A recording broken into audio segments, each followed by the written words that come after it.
Human beings have the capacity of recognizing that we're dependent on powers that are beyond our control, that are part of a transcendent realm, and giving thanks to that divine power, that transcendent realm, for all the good that we've received, for our creation, for our redemption. We have this capacity. Animals don't have it. This capacity to worship, to recognize this realm, flows from our spiritual nature.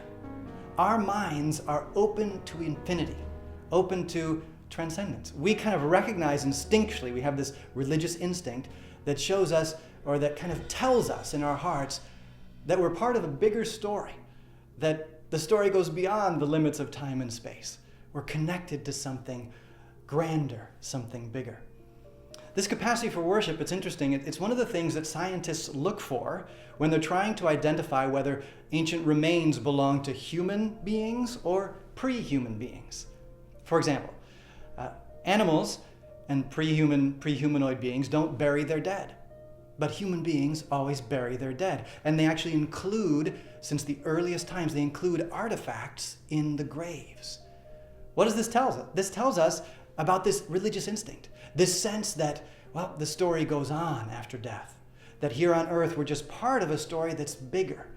And all human societies, all human beings bury their dead from the earliest remains. This is one of the signs of the presence of a human being, a spiritual being. And this is really linked to our nature as God created it. Human nature is religious. The Catechism explains this beautifully. In number 44, the Catechism tells us, man is by nature and vocation a religious being. Coming from God, going toward God, man lives a fully human life only if he freely lives by his bond with God.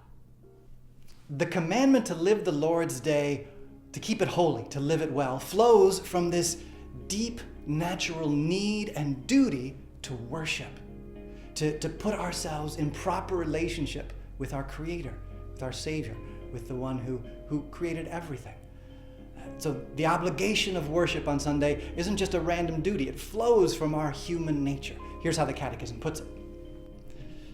The celebration of Sunday observes the moral commandment inscribed by nature in the human heart to render to God an outward, visible, public, and regular worship as a sign of His universal beneficence.